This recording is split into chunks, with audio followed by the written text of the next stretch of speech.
Hello, my name is Protesilaos Stavru. In this seminar, I want to talk about how to evaluate international relations, to present ways of thinking about the effects of cross-border policies, to examine the interplay between states and corporations in an ever-connected world. The evaluation is made in relation to the nation-state and its capacity to exercise supreme political authority, or else sovereignty. To proceed with the analysis, we need a concept of sovereignty that accounts for the actual power a state can wield compared to the normative claims it may have. By that, I mean that there is a distinction to be made between two facets of sovereignty, namely headline and effective sovereignty. Headline sovereignty is what we typically refer to when we speak about internationally recognized nation-states. Every state enjoys the rights of equality, independence, and territoriality. Equality means that no one nation's sovereignty can take precedence over another's. Independence suggests that each nation-state is a political whole, and that other nations cannot interfere in its internal affairs. As for territoriality, it provides the physical confines within which the nation can claim a right to sovereign authority. Further to these aspects of headline sovereignty, we can add the principles of continuity, uniformity, and nationhood. Continuity is the quality of a state to persist over time, even if its legal order undergoes substantive changes or experiences a period of crisis, such as civil war. Uniformity concerns the conception of a nation-state as a singular diplomatic personality and actor in the theater of international affairs. And nationhood is the normative link between the state and the culturally defined people residing within its territory, hence the concept of nation-state. The second facet of sovereignty, what I call effective sovereignty, only concerns the factors that contribute to the exercise of supreme political authority, the factors that may enable, amplify, hinder, or otherwise prevent the formation of sovereign will. Effective sovereignty is intimately linked with governance, what a state can and cannot do within the context-specific constraints. It is, in other words, the actual boundary to its current power over policy initiative, implementation, and pursuit of the desired results thereof. The factors of effective sovereignty can vary considerably. For the sake of putting us in the mindset, I will just outline a non-exhaustive list, and then proceed to the more general point. Economic stability, combined with the distribution of benefits, is a factor of effective sovereignty, because it helps safeguard social cohesion, and social cohesion is crucial to maintain social peace. The rule of law is an enabling factor of sovereign will formation. It engenders trust in the political process. It makes interpersonal relations, such as economic transactions, predictable.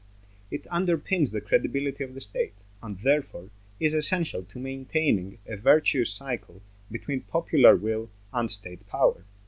Military might and robust security are essential to preserve the state's independence. They decisively prevent other states from interfering in the internal affairs.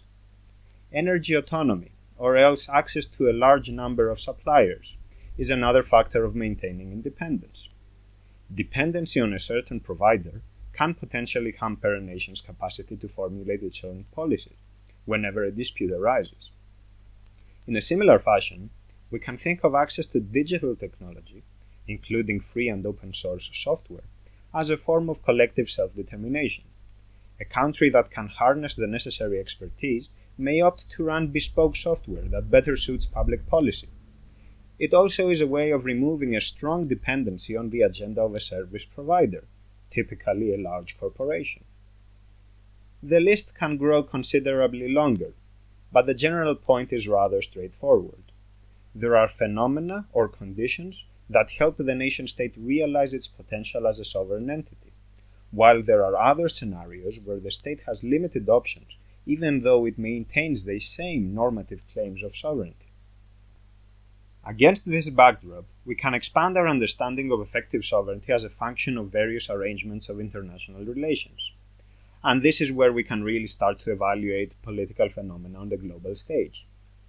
Headline sovereignty remains constant. It is what each nation-state can claim on paper, whereas effective sovereignty is derived from the circumstances. Each case delineates a realm of possibility. The process is, of course, dynamic.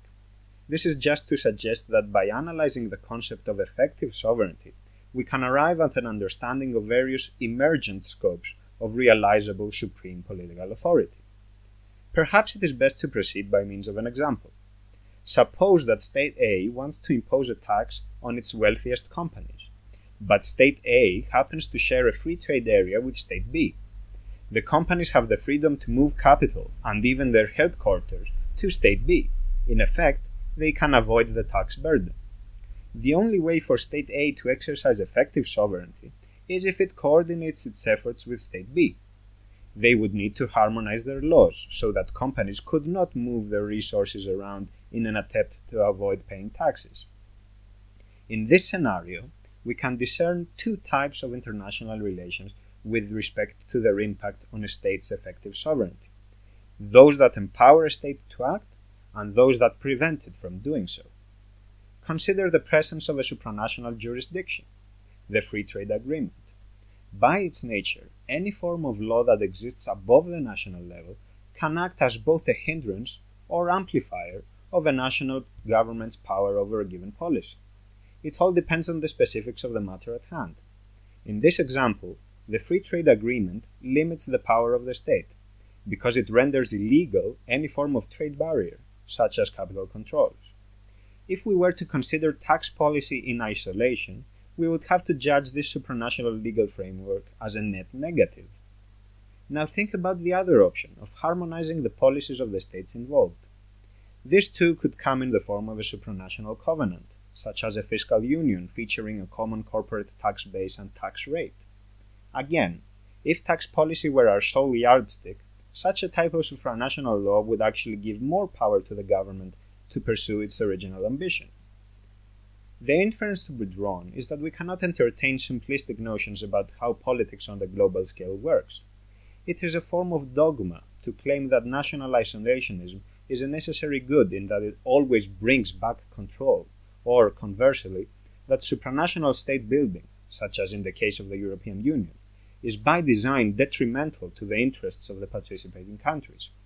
The fact of the matter is that every instance of international relations can open up new opportunities, different ways of handling effective sovereignty. At the same time, they can impose constraints on what can be done, constraints that will most probably appear to actively diminish each nation-state's headline sovereignty. With that in mind, we ought to mention the European integration process, for it captures much of what we have been discussing here.